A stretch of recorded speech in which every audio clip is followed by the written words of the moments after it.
আসসালামু আলাইকুম, welcome back to my channel. সবাই কেমন আছেন? আমি আল্লাহর রহমতে অনেক ভালো আছি।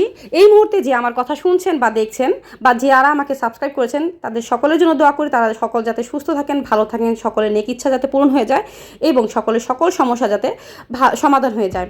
এই তো আমি একটা অদ্ভুত পার্সন হয়ে অদ্ভুত একটা রেসিপি নিয়ে এসে পড়েছি। আমি 100% শিওর 99% কিংবা 98% মানুষ এটা রান্না করেনি কখনোই। এটা হচ্ছে শিং মাছের ডিমের রেসিপি। শিং মাছের ডিমটা আমরা বড় বড় শিং মাছ কিনলে যে ডিমগুলো ভিতরে পাই সেটা খুবই অদ্ভুত একটা কালার। যেহেতু আমি অদ্ভুত মানুষ, তো অদ্ভুত কালার আমার অনেক অনেক অনেক পছন্দ। একদম কালো কালার থাকে, সেইগুলোকে ভালো করে কচলে সেইগুলাতে একটু হলুদ একটু লবণ দিয়ে বড় একটা তাওয়ার মধ্যে আপনার তেল বেশি করে দিয়ে সেটার মধ্যে ডিমগুলো ডিমের মতো, মুরগি ডিমের মতো একদম চারপাশ ছিটিয়ে ভেজে নিয়েছি ভালো করে, যাতে কোনো গন্ধ না থাকে সেটাতে, মাছের কোনো স্মেল যাতে না পাওয়া যায়।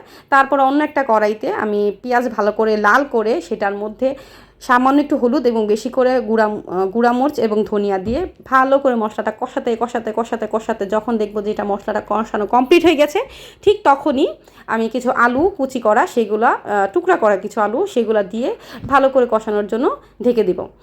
এই তো আমি এই মাছের ডিমটাকে রান্না করব আলু এবং বেগুন দিয়ে। আর সবার উদ্দেশ্যে একটা কথা বলতে চাচ্ছি, সেটা হলো যারা যারা আমাকে এই পর্যন্ত পছন্দ করেছেন কিন্তু আমাকে এখনও সাবস্ক্রাইব করেননি, তাহলে আমি কীভাবে বুঝবো যে আপনারা আমাকে পছন্দ করছেন কি না? প্লিজ আপনার এই ছোটো বোনটাকে একটু সাবস্ক্রাইব করে আপনার পাশে থাকার সুযোগ করে দেন। আর যারা পছন্দ করেন তারা তো করেই দিয়েছেন, আমার তো বলতে হয় নাই।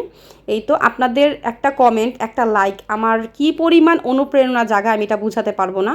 আসলে ছোট ছোট কমেন্টও না মানুষের লাইফে অনেক বড় বড় একটা ম্যাজিকের মতো কাজ করে। এই তো আমি মশলাগুলোর মধ্যে বেগুন এবং আলু দিয়ে ভালো করে কষিয়ে নিয়েছি ঢাকনা ঢেকে, এবং এত ভালো করে কষিয়েছি যে কষানোর মধ্যেই সম্পূর্ণ কমপ্লিট হয়ে গেছিলো সিদ্ধ হওয়া। তারপর আমি একটু গরম পানি দিয়ে ঝোল দিয়ে সেটাতে আমি সেই ডিম ভাজাটা দিয়ে দেবো ছোটো ছোটো করে পিস করে। যদিও আমি ডিম ভাজাটা খুব সুন্দর করে পিস করতে চেয়েছিলাম, কিন্তু বিশ্বাস করেন আমি একটুও পারি নাই, কারণ যেহেতু এটা শক্ত হয়েছিল, তো এক একটা পিস এক একটা দেশের মানচিত্র হয়ে গিয়েছিল। আমি অনেক ট্রাই করেছি এটাকে সুন্দর একটা সমান একটা পিসে করার, কিন্তু এটা সুন্দর আর সমান কোনোভাবেই পসিবল হচ্ছিল না।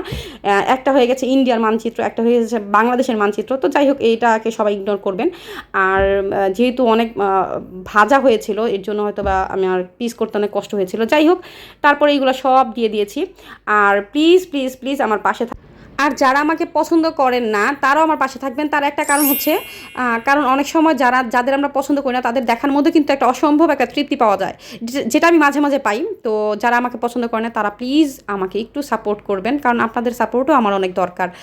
আর এই তো আমার অদ্ভুত অদ্ভুত মানুষের অদ্ভুত রেসিপি হয়ে গেছে। আর আজকে ডাল ভুনা করেছিলাম হাতে মাখিয়ে, ডালটাকে ভিজিয়ে সেটার মধ্যে হলুদ, পেঁয়াজ কুচি, রসুন কুচি, পেঁয়াজ কুচি, রসুন কুচি, ডাল, তেল, লবণ, সামান্য একটু লবণ দিয়ে ভালো করে কচলিয়ে সেটা একটু ভুনা করে নিয়েছিলাম। আজকের রেসিপি শুধু এটাই ছিল, এই তরকারিটা আর ডাল।